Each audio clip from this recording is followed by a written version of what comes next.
Kung sa larangan ng mga magigiting na mga mandirigmang babae ang pag-uusapan, pinagmamalaki na bansang China simulan. Ngunit alam nyo ba na dito sa Pilipinas ay meron din tayong babaeng mandirigma na walang iba kundi si Prinsesa Orduha.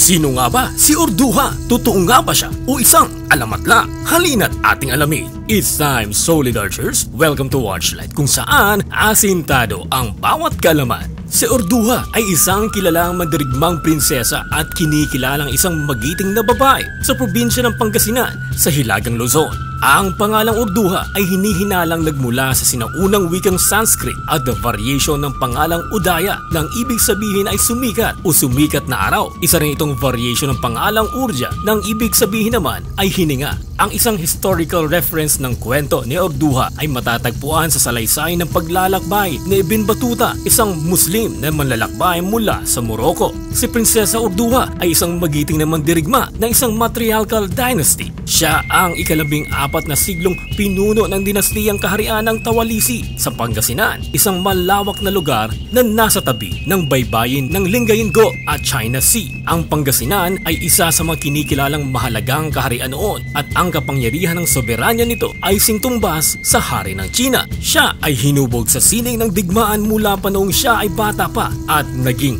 dalubhasa sa paggamit ng kampilan. Trivia: ang kampilan ay isang uri ng espada. Ito ay tradisyonal na ginagamit ng iba't ibang pangkat etniko sa kapuluan ng Pilipinas. Tanyag rin siya sa pamumuno sa isang grupo ng mga babaeng mandirigma na bihasa sa labanan, pangangabayo at paggamit ng mga armas. Ito ang tinatawag na kinalakihan o Amazon ayon sa wikang Ingles. Ayon sa kasaysayan, nabuo ang grupo ng mga babaeng mandirigmang ito noong katanyagan ng Srivisayan Empire noong ika-6 hanggang ika-17 siglo, na kung saan naubos o bumaba ng higit pa ang populasyon ng mga lalaki dahil ang mga ito ay pawang mga nasawi sa serye ng mga digmaan. Ang alamat ni Prinsesa Orduha ay maaaring maiuugnay sa sikat na kwento ng malalakbay na si Ibn Battuta noong 1347. Si Ibn Battuta ay isang pasahero sa isang Chinese junk na kagagaling lang sa daungan ng Kakula, hilaga ng Java at Sumatra, na siyang dumaan sa Pangasinan patungo sa Canton, China. Ayon sa kwento, inimbitahan ni Prinsesa Orduha ang mga tauhan ng barko na sinasakyan ni Ibn Battuta para sa isang piging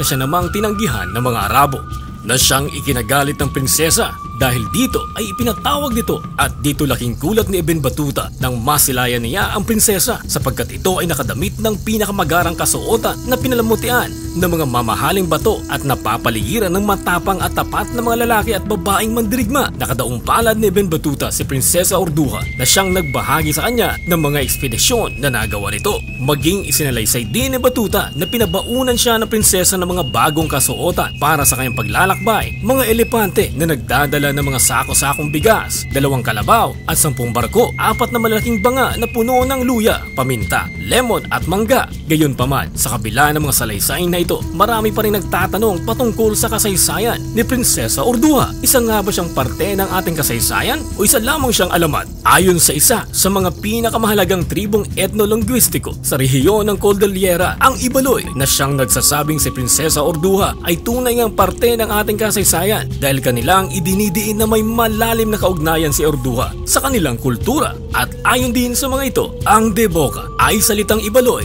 para sa pangalang Orduha. Ang pangalang ito ay naglalarawan na isang babae na may malakas na kalidad at marangal na karakter, dahilan para iugnay ng mga Ibaloy ang kanilang ancestry kay Orduha. Sa kabila ng makabagong pananaliksik, ang karamihan ng mga akademiko ay nag-aalinlangan pa rin patungkol sa kasaysayan ni Orduha na sinasabing ang mga naturang salaysay ay kailangan pa rin dumaan ng mahigpit na pagsusuri ng mga scholar. Sa ngayon, itinuturing ng ilang mga historians na sarado na ang issue patungkol sa kasaysayan ng mandirigmang prinsesa. Kasama na rin ang issue patungkol sa kakulangan ng arkeolohikal na ebidensya sa pagkakaroon ng Srivisayan Empire. And that's it for today, solid archers. Anong masasabi mo rito? I-comment mo lamang sa ibaba ang iyong sagot. Hanggang sa muli, it's time